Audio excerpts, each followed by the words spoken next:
I'd like to introduce Mr. Patrick de Groot. He's from Guyana, Bounty Farms.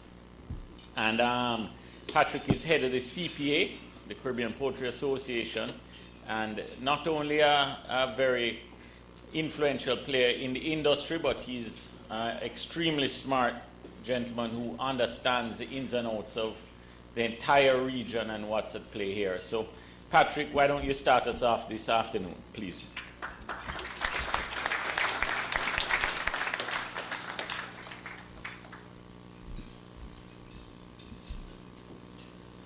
Mr. Chairman, Chris Levy, Honorable Ministers of State of the Government of Jamaica, members of the Diplomatic Corps, members of the International Organization, members of the Public Service of Jamaica, Caribbean Poultry Association directors and members, members of the press, distinguished ladies and gentlemen. I am pleased as the President of the Caribbean Poultry Association and current Chairman of the Board of Directors to welcome you to this, our second Caribbean Poultry Association annual technical symposium on shaping our future for sustainability. Our first symposium exploring the same topic but dealing with other issues was held in Trinidad and Tobago in September last year. That symposium turned out to be a huge success, and it provided a splendid opportunity for public and private sector persons to interact and share in technical discussions that will indeed shape our industry in the coming years. These annual symposia provide an opportunity for us to get away from our daily problems and focus on strategic issues that confront our industry.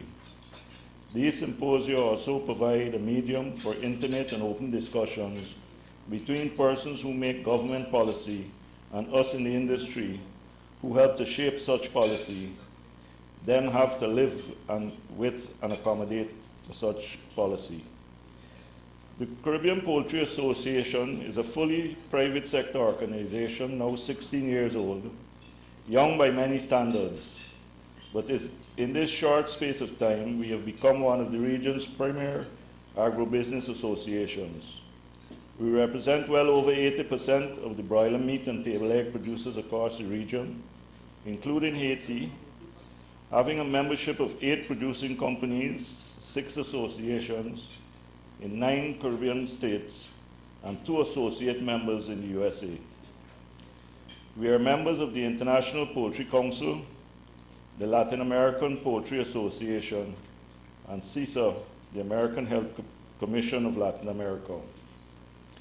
Our Memorandum of Association provides the following objects for the CPA: to be the recognized representative organization of the CARICOM poultry industry, producers and associated industries in order to promote the development, growth, and expansion of the CARICOM poultry industry, and to encourage the growth and development of economic linkages and agribusinesses in the CARICOM region through the provision of technical assistance, business guidance, networking, establishment of strategic alliances, economic assistance, and service to operators in the poultry industry and associated activities.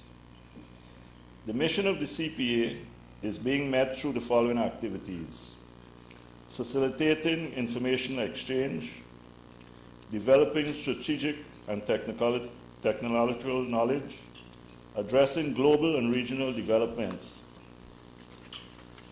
facilitating networking within and outside the sector, building expertise and knowledge, being the regional spokesperson for the poultry industry, and collaborating on all non-competitive issues that impact the industry. The CPA also offers benefits to governments. Firstly, a ready source of information on the poultry industry to assist in policy making. Secondly, provision of technical expertise and knowledge. Thirdly, networking for best practices and guidelines. And 4, the preparation of standards for the industry. There are also benefits to our regional publics, academia, and the international fraternity through the dissemination of non-proprietary information on the Caribbean industry.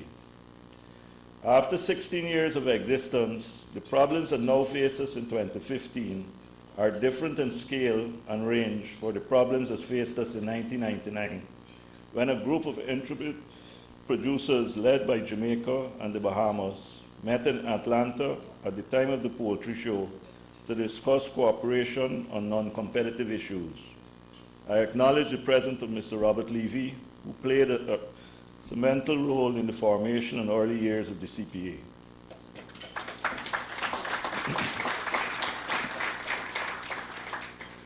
The work programs of the CPA reflect these dynamics and are tailored to meet the needs of a changing environment. We have what I think is an interesting and informative program ahead of us today and tomorrow. I am pleased to see so many of you here with us today. I want to say a special thanks to our many sponsors whose names and logos appear on the documentation which we have handed out. I wish to express a special welcome and grateful thanks to all our speakers, especially those from overseas, who have taken time from their busy schedules to share their experiences and knowledge with us. I also wish to thank the Ministry of Agriculture and Fisheries of Jamaica for their support. I am especially grateful for Jamaican CPA members, the Jamaica Broiler Group, the Caribbean Broilers Group, and the Jamaica Egg Farmers Association for their assistance, support, and enthusiasm. On behalf of the Caribbean Poultry Association, I welcome all of you and wish you a successful symposium. Thank you.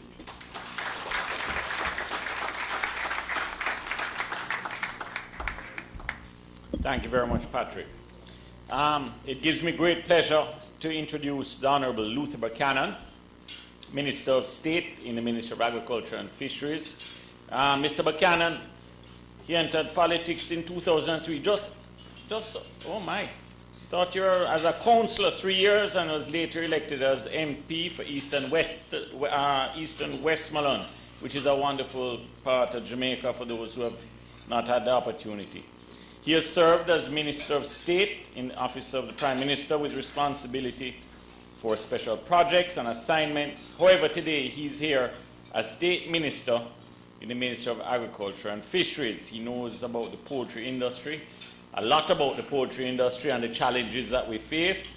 And Mr. Buchanan, come and share with us a little bit this afternoon, sir.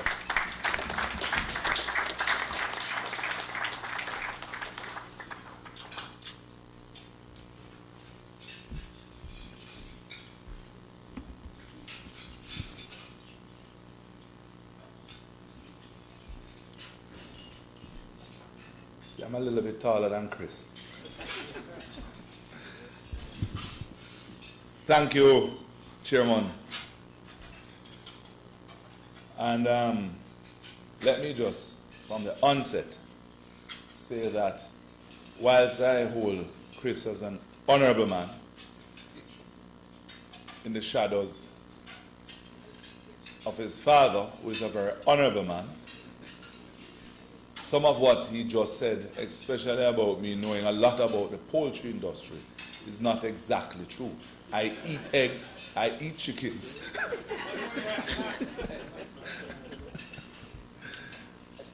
CPA President and members, staff of the Ministry of Agriculture and Fisheries, rather CEO, Mr. Leonard Fulton, other distinguished ladies and gentlemen gathered here this afternoon, the media.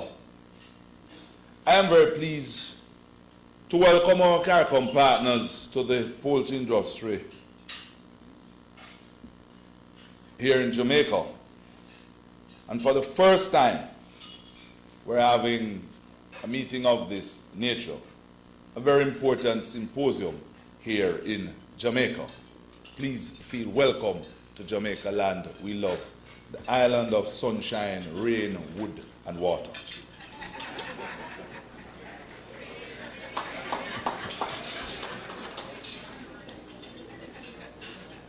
I note this is the second such staging of a symposium of this magnitude, and I want to commend the leaders of the Caribbean Poultry Association for organizing this forum, which I believe will provide useful insights into the way forward for the poultry industry in the region.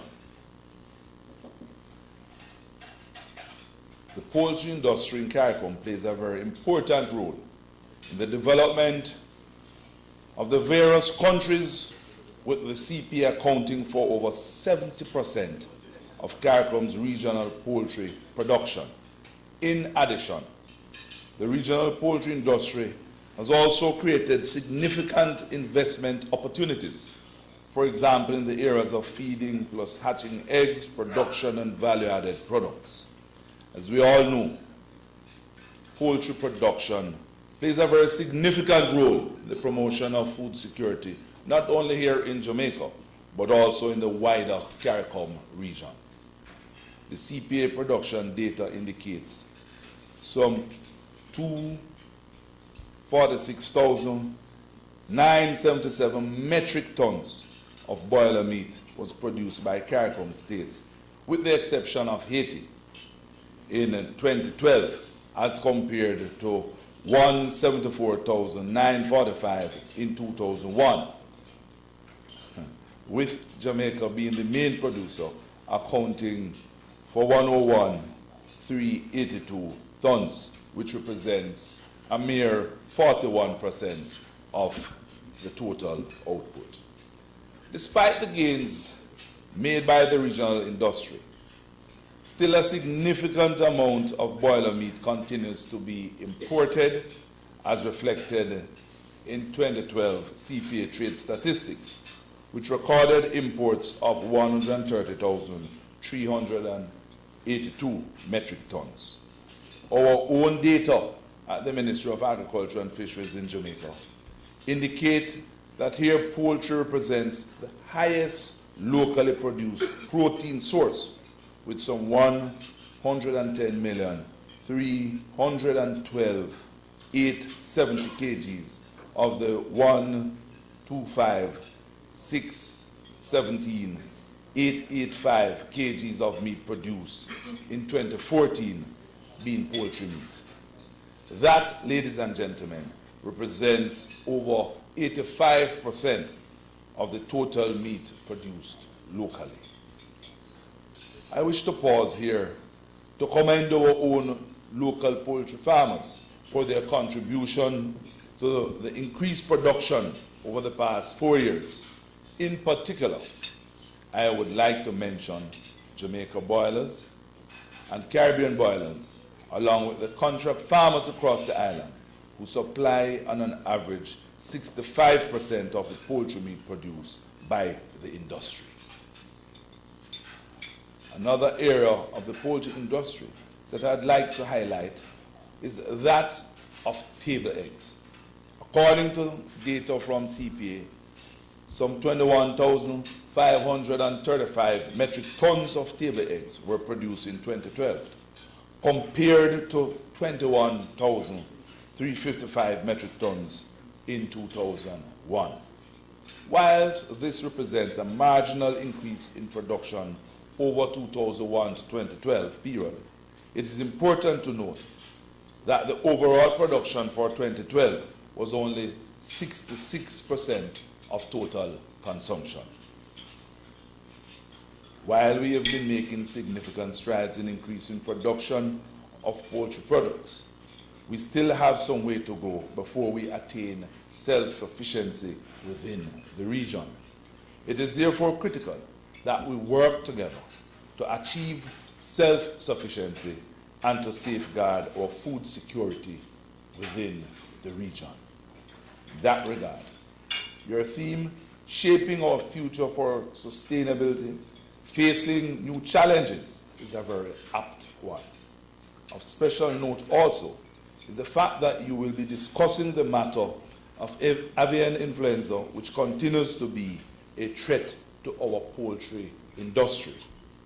As policymakers, the Ministry of Agriculture and Fisheries, through our veterinary division, has been working closely with our private sector partners to protect our borders from this and other disease as we look towards continued collaboration in this regard.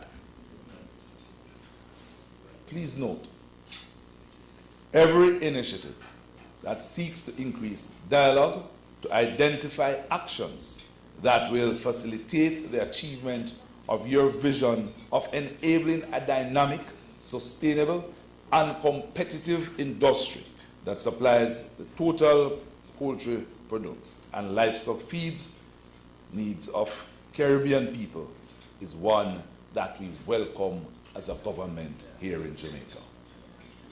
We therefore welcome this symposium and wish for you all a very productive and enlightening event. And for our visitors, please extend your stay until the weekend and enjoy the weekend with us here in Jamaica. Thank you.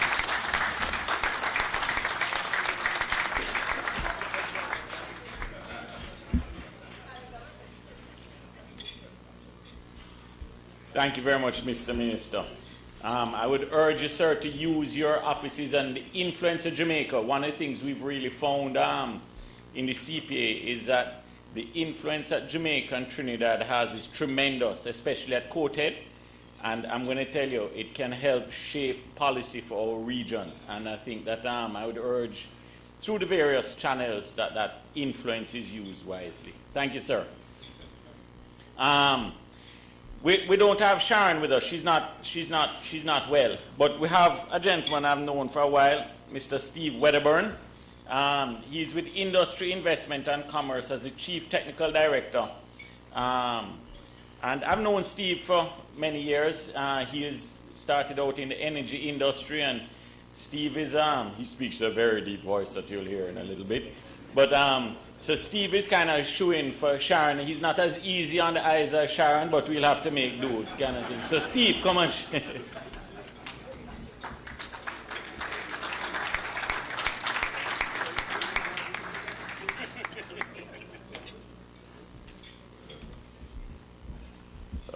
Thanks, Chris. Well, I don't know if I should be really saying thanks, but okay. All right. Well, let me say, Minister Buchanan, Mr. Patrick de Groot, President of the CPA, other directors and members of the CPA, and all our visitors from CARICOM, the Caribbean, and other overseas countries. Good afternoon. Ladies and gentlemen, good afternoon. Well, as Chris said, I'm actually filling in for the Minister of State, the Minister of Industry, Investment and Commerce, the Honorable Sharon Folks Abrahams. And I do agree with him. You know, she would cut a much more attractive figure up here than me. So I know he's particularly disappointed that, you know, he doesn't have her company. But I want to pass on apologies from her. It is, you know, she had an inescapable situation to deal with and couldn't make it, and that's why she's not here. But she really regrets not being able to participate. But I am indeed happy to have the opportunity to be here and to stand in for the minister. And it is indeed my great pleasure to greet this gathering of key players in the Caribbean poultry industry. Undoubtedly, this is an industry that has made significant contributions to the socio-economic development of the Caribbean over the years. And, you know, I think Chris in the talking at the table was saying that, you know, it's probably, your poultry is probably the largest agro industry in the Caribbean, and, you know, and I wouldn't doubt that. And well, somebody's saying worldwide, right? Yeah. So and yeah, that's it. So Minister Buchanan will come from the agricultural perspective, but as an agro industry, the industry and commercial perspectives are also very relevant. And so I'm happy to represent the Ministry of Industry, Investment and Commerce here, and to have a chance to greet.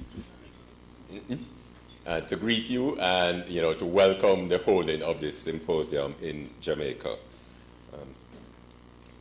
Ladies and gentlemen, while there are challenges, there is a great future, or we believe there is a great future for the Caribbean poultry industry.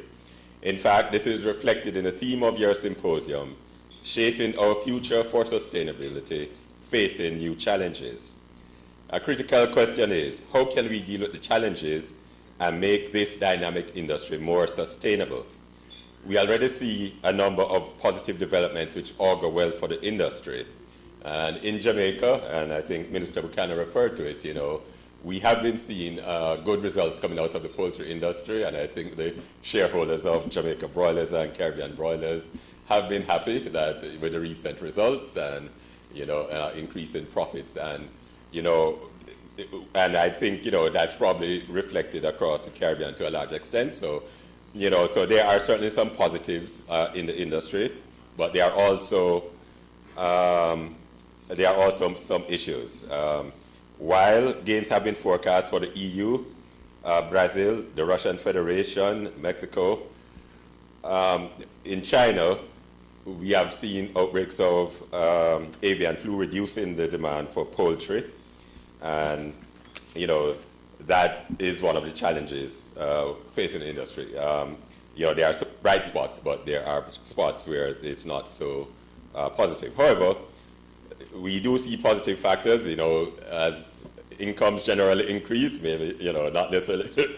I mean, Jamaicans may say, put a question mark, but worldwide, yes, increasing income, increase is in the price of poultry substitutes such as pork and beef, increases in the preference for poultry, particularly from a health standpoint, and decreases in the price of poultry components. All of that has augured well for the poultry industry.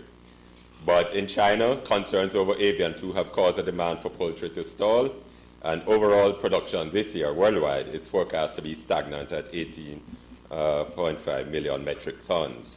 The avian flu has also been affecting U.S. poultry exports.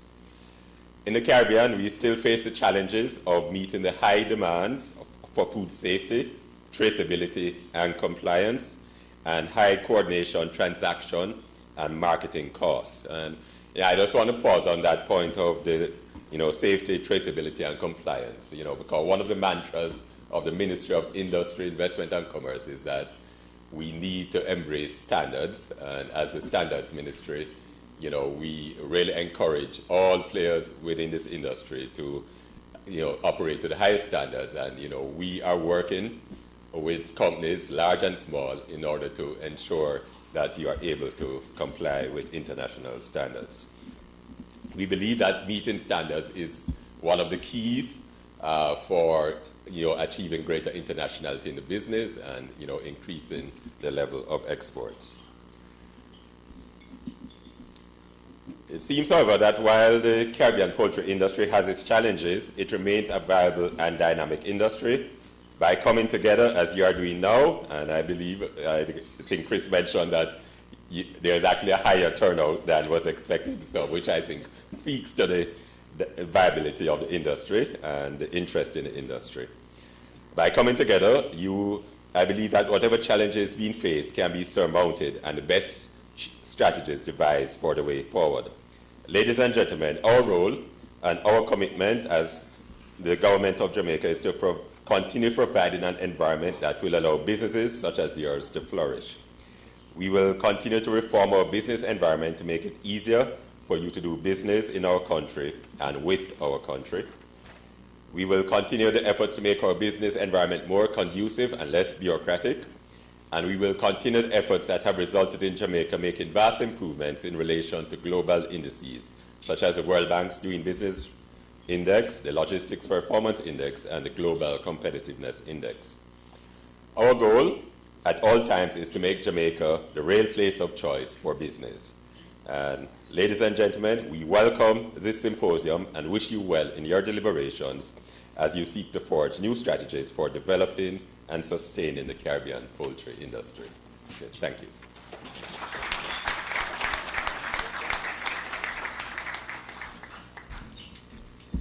Thank you very much, Mr. Wedderburn. I appreciate the shoe-in, the fit-in. The point you made about the avian influenza is very real, and that's why it's a big part of this symposium this afternoon, and just some of the ideas and some of the approaches that we're using to in the worldwide industry to approach this. I know there's a lot of collaboration with the regional chief veterinary officers, the private sector, the US and Mexico, and there's just a lot of communication that's taking place at the veterinary level to really protect all of us from a real food security point of view, but also just from an industry perspective. So thank you very much. I'd like to introduce Dr. Ken Shudell. He was sitting back there. Where is he at now? Ken? Oh, hi, Ken. How are you doing? Welcome to Jamaica. Is it your first time here? No. No? All right, welcome. He's an expert on agribusiness and finance. Interesting mix, but cool. Having worked as regional director of the American Soybean Association for Mexico, Central America and the Caribbean, and executive director of food and agribusiness research at Rabobank. And for those of you who don't know, Rabobank is probably the best, strongest bank in the world today. And so congratulations on that, Ken. That's quite an achievement there. Welcome again. He has also taught agricultural marketing and economics at the university level. We look forward to hearing from him this morning on challenges and opportunities facing the global protein industry over the next few years. Thank you, Ken. Welcome. Good afternoon, and thank you very much for the opportunity to be here to speak with you about the poultry industry. What I've been asked to do this morning, or this afternoon now, right after lunch, is to speak about what I consider the challenges and the opportunities of the industry. I've developed my talk, and I've divided it in two parts. The first part, I want to look at the state of the industry globally, for the most part. And then the second half of my talk, I'll look at what I consider the major threats, major challenges and opportunities. Looking at the state of the industry, I think the first thing that we have to understand is the industry's role in our economies. We heard a lot about it from some of the previous speakers, minister representatives. But if we look at it, you can see some numbers up here, the importance of it. I think the key thing about the importance of the the animal protein industry is that it creates jobs. And not just seasonal jobs, but jobs year-round. If we look at a country, we heard how much or how many jobs are being produced, are being generated here in Jamaica. If we look at a small country like El Salvador in Central America, we're looking at about 9,000, I put it up there, 9,000 direct jobs and 80,000 indirect jobs from that industry alone. In the U.S., the numbers are significantly higher.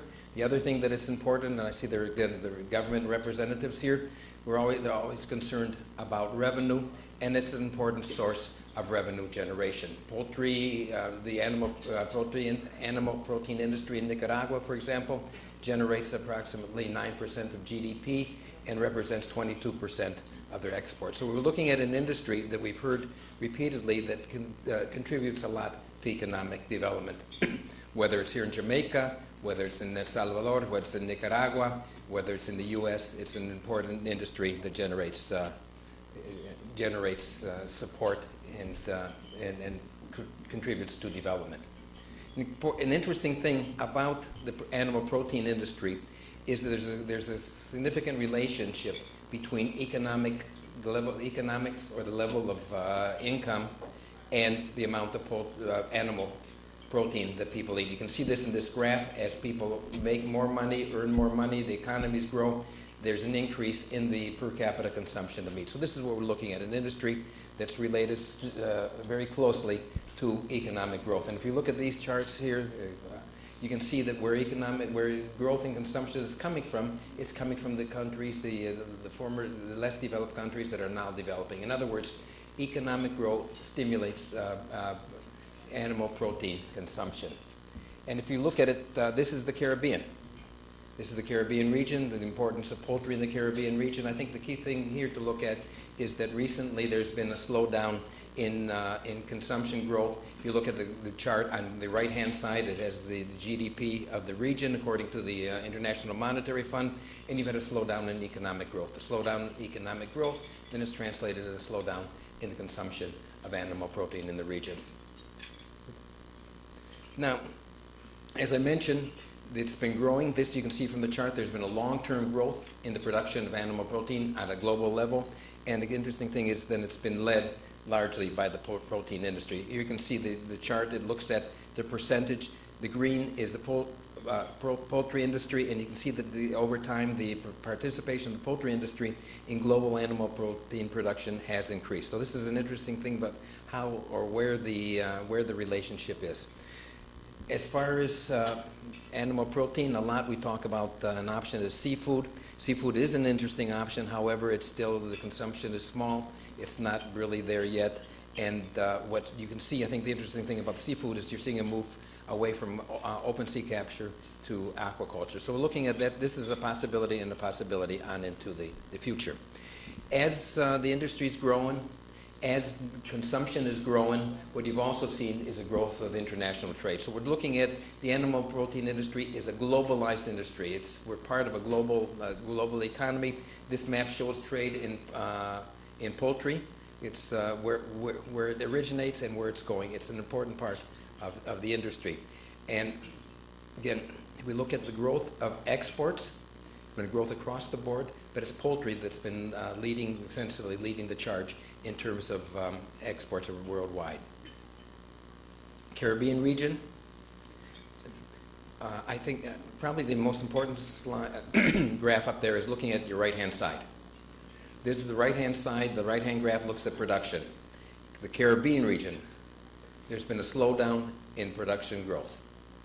As a result, on the left-hand side is an increase in imports. So I think that what we heard before about food security, things like that, I think that one of the things you're going to have to look at is the ability to continue and stimulate growth of the animal protein industry production in the region. Now, what's been happening, I think, is important to look at. As I mentioned, we've seen the growth of production, we've seen the growth of consumption, we've seen the growth of exports. Now, business models are changing.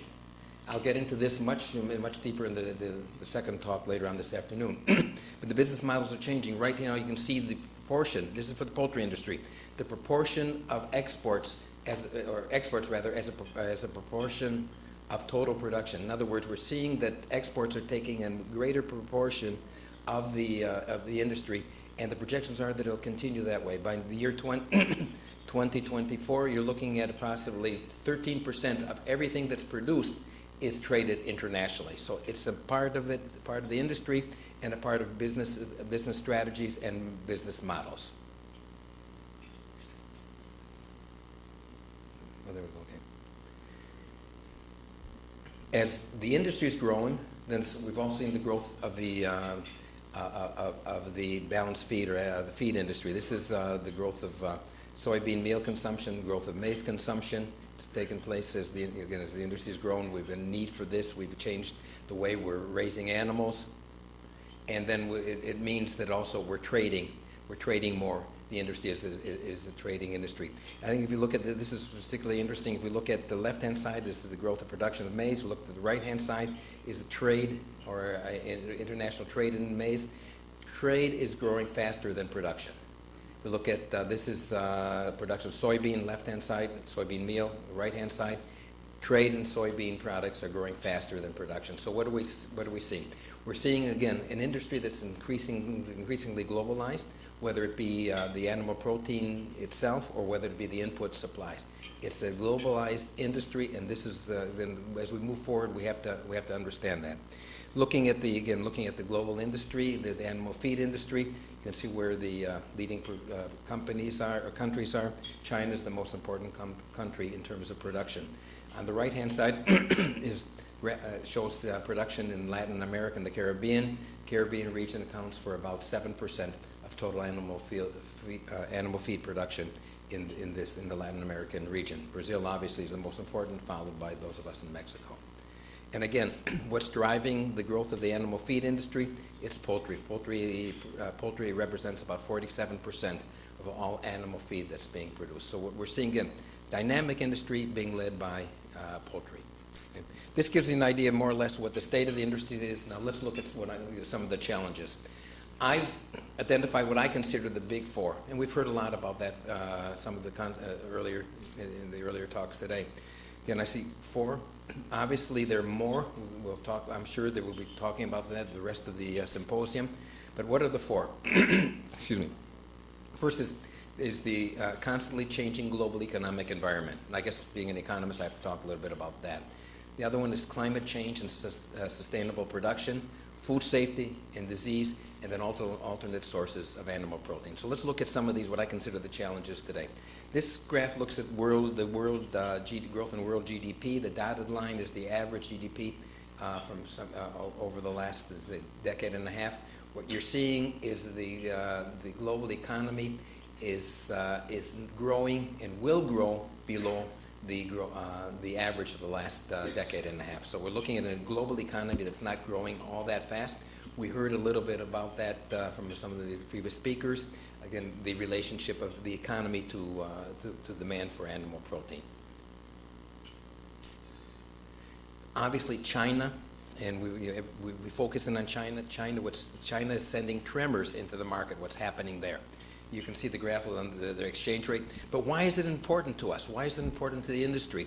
It's important to the industry not only because they eat a lot of animal protein, but China imports about almost 3% of all the corn or the maize that's being produced, that's being traded worldwide.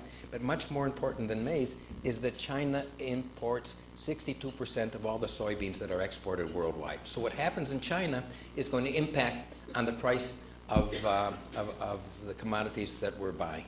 So this is one of the things that we're seeing that's taking place in the slow economic growth, and particularly what's happening in China is pressuring downward a number of the commodities.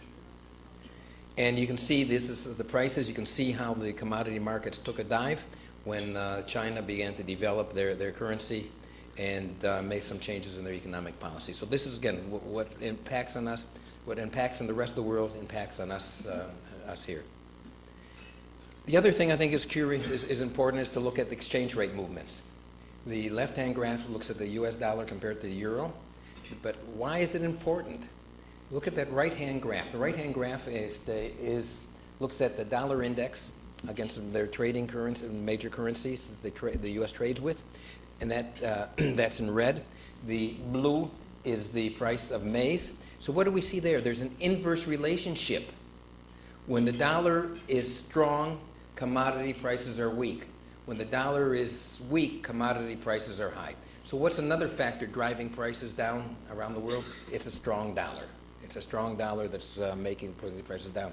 Now that sounds really good as if you're buying soybeans, if you're buying maize, if you're buying meal, if you're looking at importing genetics. But what's happening to a lot of countries? This looks at the exchange rate in the Jamaican dollars compared to the U.S. dollar.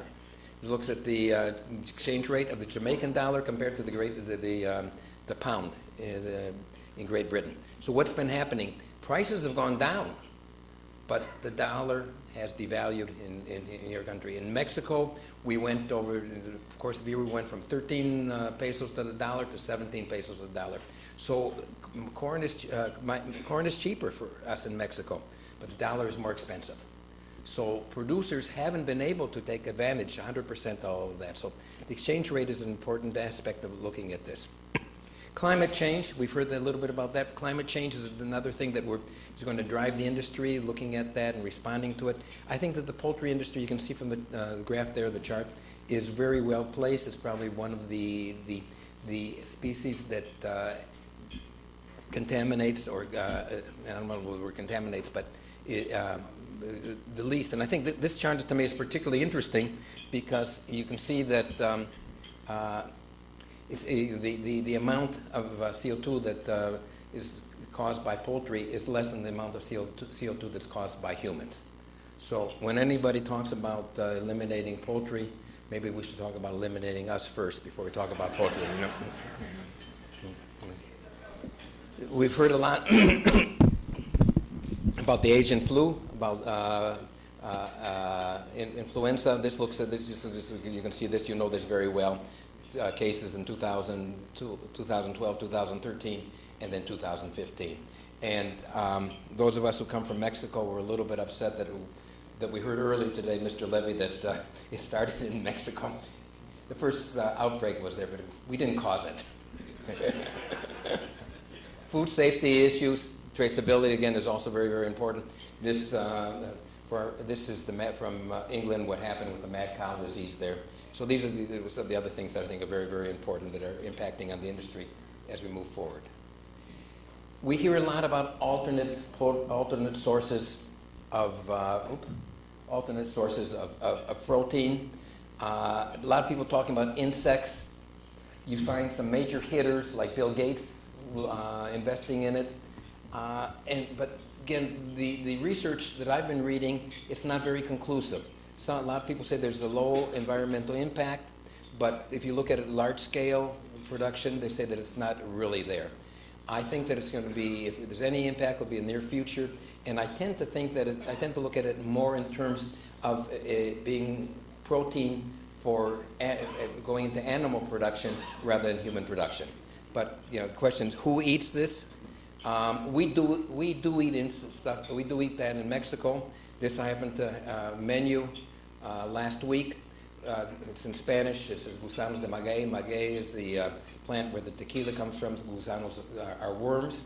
This is maguey worms with guacamole and typical hot sauce. But I think so. It's there. But I think the key thing here is that the price is 229 pesos. If I convert that into minimum wage, that's almost 4 days of minimum wage. So this alternate source is out there. We're eating it. In fact, it's rather good. But it's also rather expensive. So I don't see that as I just don't see it as something that's going to be available even into the midterm as an alternative source of animal protein. So let's look at what I consider the opportunities. And I think when we talk about opportunities, let's talk just for a second, sit back and protein. Protein is an important part of the diet. This looks at why it's important. But I know that I think the key thing is somebody didn't like what I was saying. I think the key thing, one back. Key thing is that all protein isn't the same. And this comes from Harvard University's Public School of Health. This says, looks at that animal protein is the most complete source of protein that there is, especially because of the amino acids. So when we look at it, we're talking about protein, we're talking about really what you're looking at is animal protein. Now moving forward, of course, we're looking at population growth. There'll be more mouths to feed. And what that means is they'll always want to eat more meat. We've heard about this. We've heard about sustainability. We've heard about food sovereignty. As the economies grow, as the population grows, more people, they're going to want to eat more meat. So that and the interesting thing about that is that the demand for animal protein, again, as we remember the first charts, there's not all protein, it's not the same. The demand for animal protein, the growth for animal protein, the projections are that animal protein will grow faster than plant-based protein.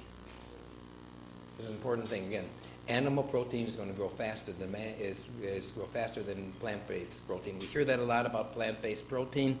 I know there's a lot positive about that, but the projections are that they're going to grow faster, both in per capita consumption and then overall consumption. This is what you're looking at on into the future. Now, in the past, productivity has been an important source of growth. This looks at the poultry industry, looking at days to grow out, conversion, and mortality. We see how the industry has been rapidly improving its productivity. But this is the past.